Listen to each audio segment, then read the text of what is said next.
নমস্কার, আমি মঞ্জু। আমার গল্প পাঠ আসরে আপনাকে স্বাগত। আজ আমি পড়ে শোনাচ্ছি শ্রী শ্রী চৈতন্যদেব গ্রন্থ থেকে জননী জন্মভূমি সন্দর্শন পর্বটির পরবর্তী অংশ। অন্তরঙ্গ রামানন্দ রায়ের উপরোধে এই বৎসরে চৈতন্যদেব পুরী হইতে বাহির হইতে পারিলেন না। যাত্রার কথা তুলিলেই রামানন্দ নানা ওজোর আপত্তি দেখাইয়া কাকুতি মনিতি করিয়া বাধা দেন। এইভাবে হেমন্ত ও শীত কাটিয়া ক্রমে বসন্তও অতীত হইল। গ্রীষ্ম শেষে গৌড়ের ভক্তগণ রথযাত্রার পূর্বে আসিয়া মিলিত হইলেন। পূর্ব বৎসরে ন্যায় এবারও ভক্তসহ পরমানন্দে গুন্ডিচা মার্জন, রথোৎসবে নৃত্যগীত কীর্তনাদি হইল। এবার কিন্তু চৈতন্যদেব গৌড়ীয় ভক্তগণকে চাতুর্মাস্য পরিবাস করিতে নিষেধ করিয়া রথযাত্রার পরেই দেশে পাঠাইয়া দিলেন। বিদায়কালে তাহাদিগকে বলিলেন, উত্তর পশ্চিমে তীর্থ দর্শনে শীঘ্রই যাত্রা করিবার অভিলাষ। যাত্রাপথে বঙ্গদেশে যাইয়া আপনাদের সঙ্গে সাক্ষাতের আশা থাকিল। গৌড়ীয় ভক্তগণকে বিদায় দিয়া চৈতন্যদেব স্বীয় সংকল্প প্রকাশ করিলে সার্বভৌম ও রামানন্দ বর্ষা কাটাইয়া যাত্রা করিতে অনুরোধ করিলেন। কিন্তু এইবার তিনি তাহাদের অনুরোধ রক্ষা করিতে সম্মত হইলেন না। বিশেষ আগ্রহ প্রকাশ করিয়া বলিলেন, আপনাদের অনুরোধ গত 2 বৎসর রক্ষা করিয়াছি। এবার আমার মন অত্যন্ত উতলা হইয়াছে। বিশেষত গৌড়দেশে হয় মোর 2 সমাশ্রয়, জননী জাহ্নবী এই 2 দয়াময়। গৌড়দেশ দিয়া যাব তা সবই দেখিয়া, তুমি দোহে আজ্ঞা দেহ প্রসন্ন হইয়া। রামানন্দ ও সার্বভৌম আর বাধা দেওয়ার সঙ্গত মনে করিলেন না। বর্ষাকালে পথ চলা কষ্টকর হইবে বলিয়া কোনো প্রকারে বর্ষাটা অপেক্ষা করিতে বলিলেন। শারদীয়া উৎসব নবরাত্রি দর্শন করিয়া বিজয়া দশমীতে মাতৃভক্ত বীর সন্তান মায়ের জন্য মহাপ্রসাদ মালা চন্দনাদির সঙ্গে লইয়া শ্রী শ্রী জগন্নাথ দেবকে প্রণাম করিয়া তাহার শুভাশীর্বাদ পাথেয় করিয়া জননী ও জাহ্নবী দর্শনে যাত্রা করিলেন। শ্রীমৎ পরমানন্দজি, দামোদর, সার্বভৌম, বক্রেশ্বর, জগদানন্দ, মুকুন্দ, হরিদাস, গোবিন্দ, কাশীশ্বর প্রভৃতি তাহার অন্তরঙ্গ সঙ্গীরা সঙ্গে সঙ্গে কটক পর্যন্ত চলিলেন। রাজবৈভবে পালিত রামানন্দ রায় এতদূর হাঁটিতে অনভ্যস্ত, কাজেই তিনি পালকিতে চড়িয়া পিছনে পিছনে চলিলেন। প্রিয় সঙ্গীদের সহিত পূর্ব পরিদৃষ্ট তীর্থক্ষেত্র ও প্রসিদ্ধ স্থানসমূহ দর্শন এবং বিশ্রাম করিতে করিতে ক্রমে তাহারা কটকে উপস্থিত হইলেন। নগরের বাহিরে এক মনোহর উদ্যানে বকুল বৃক্ষের তলায় সন্ন্যাসী যাত্রীর আসন বিস্তৃত হইল। জনৈক ভক্তিমান ব্রাহ্মণ পরম সমাদরে ভিক্ষা করাইলেন। এদিকে রামানন্দ রাজভবনে গিয়া রাজাকে চৈতন্যদেবের আগমন সংবাদ দিলে রাজার প্রাণ আনন্দে নাচিয়া উঠিল। ভিক্ষান্তে চৈতন্যদেব সেই নির্জন বাগানে বকুলতলা বিশ্রাম করিতেছেন, এমন সময় রাজা প্রতাপরুদ্র পাত্রমিত্রগণ সহ আসিয়া তাহার চরণ বন্দনা করিলেন। ভগবত ভক্ত রাজাকে দেখিয়া চৈতন্যদেব প্রসন্ন চিত্তে যথাযোগ্য সমাদরপূর্বক অভ্যর্থনা করিয়া বসাইলেন। পরস্পর কুশল বার্তাদির পর অনেকক্ষণ ধরিয়া ভগবত প্রসঙ্গ হইল, কিন্তু রাজার আগ্রহ থাকিলেও চৈতন্যদেব অন্য কোথাও আসন সরাইতে সম্মত হইলেন না। সেই বকুলতলাতেই রহিয়া গেলেন। রাজা তাহার শুভাশীর্বাদে পরম প্রীতি লাভ করিয়া বিদায় লইলেন, কিন্তু তাহার বঙ্গদেশ গমনের কথা জানিয়া রাজার অন্তরে ভাবনা উপস্থিত হইল। যাত্রাপথে দুব্যবস্থার জন্য রাজা উদ্যোগী হইলেন এবং তাহার রাজ্যের অন্তর্গত যে সকল স্থান হইয়া তিনি গমন করিবেন সেই সকল স্থানে তাহার অবস্থানের জন্য নূতন নূতন গৃহ নির্মাণ এবং থাকা খাওয়ার সুবন্দোবস্ত করিবার জন্য স্থানীয় শাসকদিগকে আদেশ করিলেন। আরও জানাইলেন, আপনি প্রভুকে লইয়া তথা উত্তরিবা, রাত্রিদিন বেত্র হস্তে সেবায় রহিবা। তৎপরে রাজা নিজের 2 মহাপাত্র হরিচন্দন ও মঙ্গরাজকে সঙ্গে যাইবার জন্য আদেশ করিয়া বলিলেন, 1 নব নৌকা আনি রাখো নদী তীরে, যাহা স্নান করি প্রভু যান নদী পারে। তাহা স্তম্ভ রোপণ করো মহাতীর্থ করি, নিত্য স্নান করিব তাহা যেন মরি। রাজার অভিপ্রায় মতে নগরের তোরণসমূহ নববস্ত্র, মাল্য, পতাকাদির দ্বারা সুসজ্জিত করা হইল। চৈতন্যদেব সঙ্গীদের সহিত যখন কটক হইতে বাহির হইলেন, তখন তাহাকে দর্শন করিবার জন্য পথের দুই পাশে কাতারে কাতারে মানুষ সারি দিয়া দাঁড়াইল। এমনকি রাজ পরিবারের স্ত্রী লোকেরা পর্যন্ত হাতির ওপরে তাঁবু খাটাইয়া রাজপথে আসিয়া দাঁড়াইলেন। রাস্তায় তত্ত্বাবধান করিবার জন্য রাজার অভিপ্রায় মতে রামানন্দ, মঙ্গরাজ ও হরিচন্দন তিনজন সঙ্গে সঙ্গে চলিলেন। কটক হইতে পুরীর ভক্তগণকে বিদায় দেওয়া হইল।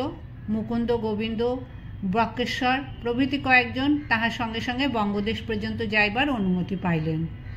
চৈতন্যদেবের প্রিয় সঙ্গী গদাধর ক্ষেত্র সন্ন্যাস করিয়া পুরীতে বাস করিতেছিলেন। ক্ষেত্র সন্ন্যাসের নিয়ম অনুসারে যে স্থানে থাকার সংকল্প করা হয় সেই স্থান ছাড়িয়া অন্যত্র গমন নিষিদ্ধ। চৈতন্যদেব বঙ্গদেশে যাত্রা করিলে গদাধরের মন উতলা হইল। তিনিও তাহার সঙ্গে চলিবার ইচ্ছা প্রকাশ করিলেন, কিন্তু বিধি লঙ্ঘন করিয়া তাহার সঙ্গী হইতে চৈতন্যদেব গদাধরকে কিছুতেই অনুমতি দিলেন না। গদাধরের মনে খুব দুঃখ হইল। তিনি শেষে তাহার সঙ্গে না চলিয়া একা একা দূরে দূরে চলিয়া কটকে আসিয়া পৌঁছিলেন। চৈতন্যদেব খবর পাইয়া গদাধরকে খোঁজ করিয়া নিজের কাছে আনাইলেন এবং আদর যত্নে তাহাকে বশীভূত করিয়া অনেক বুঝাইয়া শুনাইয়া সার্বভৌমের সঙ্গে আবার পুরীতেই পাঠাইয়া দিলেন। কটক ছাড়িয়া মহানদী পার হইয়া চৈতন্যদেব পথ চলিতে চলিতে ক্রমে জাজপুরে উপস্থিত হইলেন। এখানে তিনি মঙ্গরাজ ও হরিচন্দনকে বিদায় দিলেন এবং রেমুনাতে আসিয়া রামানন্দকেও ফিরিয়া যাইতে বলিলেন। রামানন্দের সঙ্গ ছাড়িবার ইচ্ছা ছিল না, কিন্তু তাহার বারংবার অনুরোধে অগত্যা বিদায় লইতেই হইল। বিদায়কালে চরণে প্রণত হইয়া রামানন্দ শাস্ত্রলোচনে প্রার্থনা করিলেন শীঘ্রই যেন আবার দর্শন পাই। ক্রমে ক্রমে তাহারা উড়িষ্যার সীমান্তে আসিয়া উপস্থিত হইলেন। সেখানকার শাসনকর্তা তাহার চরণ বন্দনা করিয়া পূর্ব নির্দিষ্ট বাসস্থানে লইয়া গেলেন এবং সর্ববিষয়ে সুবন্দোবস্ত করিয়া দিয়া কয়েকদিন অপেক্ষা করিতে বলিলেন। তিনি জানাইলেন সন্নিকটস্থ নদীর অপর পার হইতে মুসলমান শাসকের অধিকার, তাহার সঙ্গে এখন মনোমালিন্য চলিতেছে, কাজেই ওই দিকে যাওয়া বিপদ সংকুল। তবে কয়েকদিনের মধ্যে অপর পক্ষের সহিত আলাপ করিয়া সুব্যবস্থা করা যাইবে।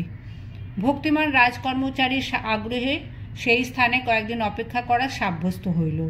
তাহাকে পাইয়া স্থানীয় অধিবাসীরা খুব আনন্দিত হইলেন এবং তাহাদের সঙ্গে ভগবত প্রসঙ্গে ভজনে ও কীর্তনে সঙ্গীগণ সহ চৈতন্যদেব খুব আনন্দ করিতে লাগিলেন।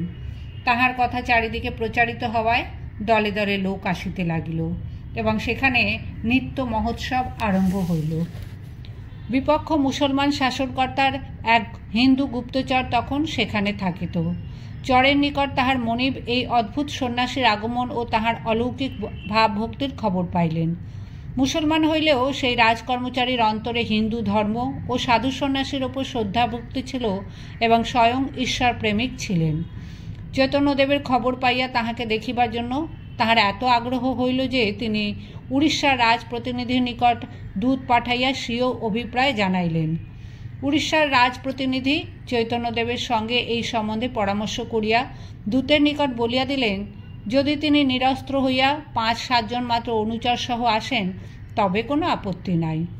তাহার নির্দেশ মতো নির্দিষ্ট সময় সেই ধার্মিক মুসলমান চৈতন্যদেবের সঙ্গে সাক্ষাৎ করিতে আসিলে তিনিও যথোচিত সম্মান প্রদর্শনপূর্বক তাহাকে সাদরে বসাইলেন।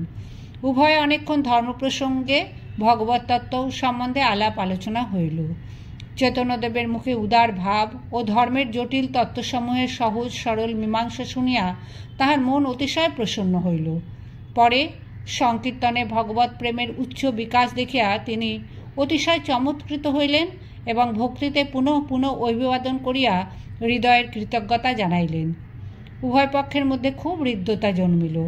বিদায়কালে উড়িষ্যার রাজপ্রতিনিধি তাহাকে মিত্র সম্বোধন করিয়া কোলাকুলি করিলেন এবং তাহার সঙ্গে নানা প্রকার মূল্যবান দ্রব্য উপহার পাঠাইয়া দিলেন।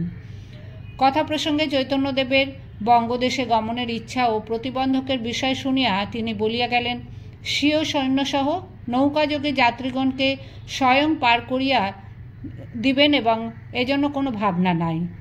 যথাসময়ে তাহার প্রেরিত অতি সুন্দর নৌকা আসিয়া উপস্থিত হইল। চৈতন্যদেব ভগবানের নাম লইয়া সঙ্গীগণ সহ তাহাতে উঠিলেন এবং সেই ভক্ত মুসলমান স্বয়ং 10 নৌকা সৈন্য লইয়া সঙ্গে সঙ্গে চলিয়া দুর্গম ভয়সংকুল এলাকা মন্ত্রেশ্বর নদ পার করিয়া দিলেন। চৈতন্যদেবের অভিপ্রায় অনুযায়ী দয়াল নিতাই সেই সময় বঙ্গদেশে আচণ্ডালে ভগবত ভক্তি ও হরিনাম বিতরণ করিয়া সমস্ত দেশ জুড়িয়া এক প্রবল ধর্মের স্রোত প্রবাহিত করিয়াছিলেন। বাংলা তখন প্রকৃতই সোনার বাংলা, ঐশ্বর্যের ভাণ্ডার, কিন্তু ব্রাহ্মণাদি উচ্চবর্ণের গোড়ামির ফলে তখন বাংলার বৈশ্য সমাজ শূদ্রেরও অধম বলিয়া বিবেচিত হইতেন। ইহার ফলে সমাজে সংহতি ছিল না, বিদ্যা ও সংস্কৃতির সঙ্গে ঐশ্বর্যের মিলন ছিল না। সুবর্ণ বণিক বলিয়া পরিচিত বৈশ্যগণ আচার ব্যবহারে সর্বপ্রকারে উন্নত হইয়াও সমাজে পরিত্যক্ত ছিলেন। শ্রীমৎ নিত্যানন্দ বঙ্গদেশে ধর্মপ্রচার করিবার সময় ইহার প্রতিকারের জন্য সমাজের এই সংকীর্ণতার গণ্ডি ক্রমশ ভাঙিতে লাগিল। তখন সপ্তগ্রাম বাংলার সর্বশ্রেষ্ঠ বন্দর। অতুল ঐশ্বর্যের অধিপতি বহু সুবর্ণ বণিক সপ্তগ্রামের অধিবাসী। নিতাই তাহাদের গৃহে অবস্থান করিয়া আপনার প্রেমের ধর্ম প্রচার করিতেন। উদ্ধারণ দত্ত নামক জনৈক সুবর্ণ বণিক কুলতিলক তাহার বিশেষ কৃপা পাইয়াছিলেন। অবধূত শ্রেষ্ঠ ওই অঞ্চলে পরিভ্রমণ করিবার সময় তাহার গৃহেই অধিকাংশ কাল কাটাইতেন। একবার জনৈক রক্ষণশীল ব্যক্তি তাহাকে উদ্ধারণ গৃহে কিভাবে ভোজন করেন সেই সম্বন্ধে প্রশ্ন করিলে অবধূত হাসিয়া উত্তর দিয়াছিলেন, কভু উদ্ধারণ রাধে নিত্যানন্দ খায়, কভু নিত্যানন্দ রাধে উদ্ধারণ খায়। তাহার এই বাক্যটি একটি প্রবাদ রূপে গণ্য, যেহেতু তখনকার দিনের সমাজে ইহা বড়ই বিস্ময়জনক কার্য বলিয়া বিবেচিত হইত। নিত্যানন্দের প্রেরণায় সপ্তগ্রামে শ্রেষ্ঠী কুলের বিশেষত সুবর্ণ বণিকগণের মধ্যে বিশেষ ধর্মবুদ্ধির সঞ্চার হয়। তাহার কৃপায় ইহাদের অগাধ ঐশ্বর্য সৎকর্মে ব্যয়িত হইতে লাগিল। নিতাইয়ের প্রেরণায় ভগবত ভক্তি পরায়ণ হইয়া তাহারা স্বীয় ধন সম্পদ ভগবানের পূজা অর্চনাতে, সাধু ভক্ত সেবাতে, দীন দরিদ্রের দুঃখ মোচনে নিয়োজিত করিলেন। দেশে বহু দেবালয় মন্দির প্রতিষ্ঠা, মঠ আখড়া স্থাপন, সংকীর্তন মহোৎসব দিয়তাং নিয়তাং ভুজ্যতাং চলিতে লাগিল। সপ্তগ্রামকে কেন্দ্র করিয়া নিত্যানন্দ আপনার ভাবে ঘুরিয়া ফিরিয়া বঙ্গদেশে এইরূপে ধর্মপ্রচার করিতেছিলেন।